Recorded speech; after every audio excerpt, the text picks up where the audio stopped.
Hi everybody, I'm Dr. Renee Lee. I wanted to stop by real quick today to talk a little bit about acupuncture and allergies. How does acupuncture treat allergies? So we're not really using acupuncture from the traditional thought process of acupuncture. Really, what acupuncture symbolizes is traditional Chinese medicine, which is a long history of acupuncture interfering with channels in your body that produce health outcomes. With acupuncture to treat allergies, I don't use that system at all. I actually use the ear, so that's called auricular therapy, and we use auricular therapy under a protocol that's called SAT. So what is SAT? Well, SAT stands for Solomon Auricular Allergy Technique, SAAT. It was developed many years ago by a doctor in Maryland, Dr. Nader Solomon. And what we're doing is we're using the ear to intervene between the response of the immune system and the allergen. So we don't actually know how SAT works, and they've done studies to find that SAT is very effective, but we actually don't know what's called the mechanism of action of how SAT works. And what we do is we use your body to ask questions if something is stressful or not. If it is, we consider it an allergy. And then we use a very specific finder tool in your ear to locate the one point for that one allergen in your body. And we insert a small, tiny needle into your ear. We don't poke it straight in like this. You're not going to end up looking like Frankenstein with needles sticking out of your head. We actually slip it between the cartilage of your ear and the skin on your ear. And so it's really flat against your ear, and then we use these small circle band-aids and we cover the needle with the band-aids, and then you wear those for 3 weeks. So let's go ahead and talk about some common questions related to SAT. So why should you come in to get SAT, and would it work for you? So we have patients come in from all over America actually to get SAT, and they're using it for things such as allergies to dogs or cats, trees, flowers, pollen, dust mites, mold.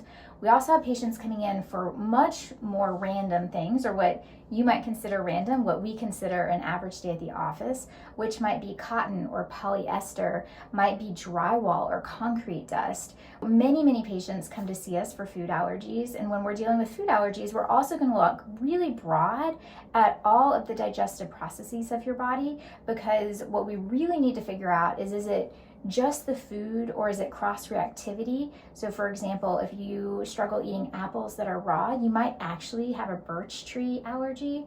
So we go really deep into what are the underlying issues for those allergies.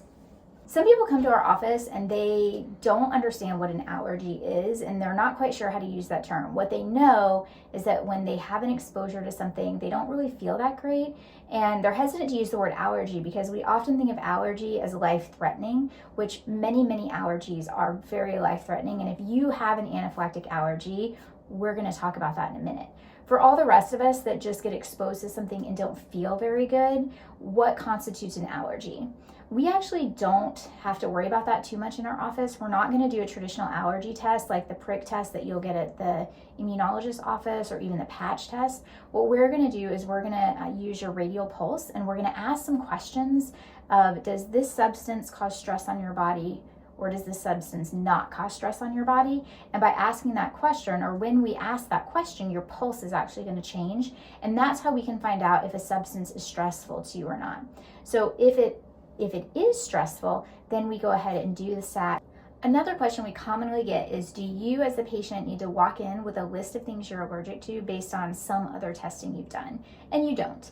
If you come in with a list of things that you've already been tested for, we happily look at that list and we happily take it into consideration to guide us on how to move through all of our testing. But you don't have to have it. If you just know you don't feel good and you think it is around food, then we can start with that. If you know you don't feel good when you go outside and you're not sure what environmental trigger it is, that's okay. We can just start with that and go from there. If you've already done extensive testing through your doctors, or a nutritionist sometimes will run an allergy panel also, then that's great. Like, bring it in. The more information is better for us, because we do get to then know how we're starting, but it's definitely not a requirement. So don't let that get in the way of seeking out a provider who does SAT. We do a lot of testing in our office that is very non-invasive, and it's very simple. All you you have to do is lay flat on the table, and then we do hold that radial pulse, and we use your ear as our information source to ask, does this item cause stress or not? So if you haven't done all the other traditional Western medicine testing, that's totally fine. We do our testing at the office that is, again, completely non-invasive. It's very restful. So what if you're taking allergy shots or allergy medicine to control your allergies? Is it okay to come and do SAT? Absolutely. Of course, we always recommend you maintain going and seeing your regular doctors, so please continue what you're currently doing. And then as a supplement, you can receive the SAT treatment so that you can interrupt that responsiveness. What if you are anaphylactic to a substance? Should you receive SAT? The short answer, yes, please come and get SAT. Should you ever expose yourself to that substance again? No, not voluntarily. So in that situation, what we're looking for SAT to do is to be a beautiful insurance policy for you. If you have alpha-gal and you're anaphylactic to a steak, do not go eat a steak. At no point is SAT recommended to cure your anaphylactic allergy. What we are hoping that SAT does in that moment is to actually reduce the reactivity so that if you get exposed to beef or any other aspect of alpha-gal in the future, that you actually do not go into an anaphylactic. So when I say insurance policy, what that means is if you have an exposure to something, that hopefully the SAT has taken away the anaphylactic response and you will be okay. Another question we often hear is, can I treat multiple allergies at one time? Well, yes and no. So one needle represents one allergy. If you have an allergy that, like, you come in and you tell us you have a tree allergy, okay, that's great, but rarely are people allergic to just one tree. So you have a tree allergy, but we then have to go through and figure out how many trees are you allergic to, and every single tree is going to require a different needle. We normally put between 5 to 7 needles in your ear at one time. We find that's the most comfortable for patients. So we can treat multiple things at one time, but if you are allergic to many different varieties of trees or many different varieties of grass, then we're probably going to have to use multiple needles to get through all of the varieties that you're allergic to. However, since we can do multiple needles in the ear at once, we can move through that list faster. A common question I hear is, do you work with kids? Yes, I love working with kids. Kids are so much fun to work with. They tend to have really much faster response and change than adults do. And so we love working with kids. It really is on the parent to understand how their kid is going to interact with the needles. If you have a really laid back, low-key, easygoing kid who never messes with their ears, then absolutely, we'll even put them in very young children. If you have a kid who is hyperactive and is always touching their ears and they're rubbing their face in the dirt, or they're jumping in the creek and the pond all the time, or they're wrestling with their siblings, then they might need to wait just a little bit until they're older. But we do have some other options for allergies for them that still don't have any contraindications. So reach out to us to find out what those are. We'd be happy to talk to you about it. So the short answer is yes, we work with kids. The long answer is we have to partner with the parents to make sure that each individual child has the maturity to be able to wear the needles. One question we regularly hear is it going to hurt? I don't want to be hurt, and I'm scared of needles.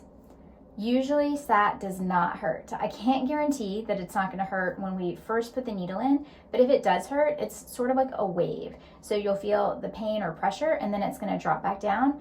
Before we put any Band-Aids on your ears, we are always going to make sure that you're not left in any pain, because you shouldn't even notice you have the needles in once they're in.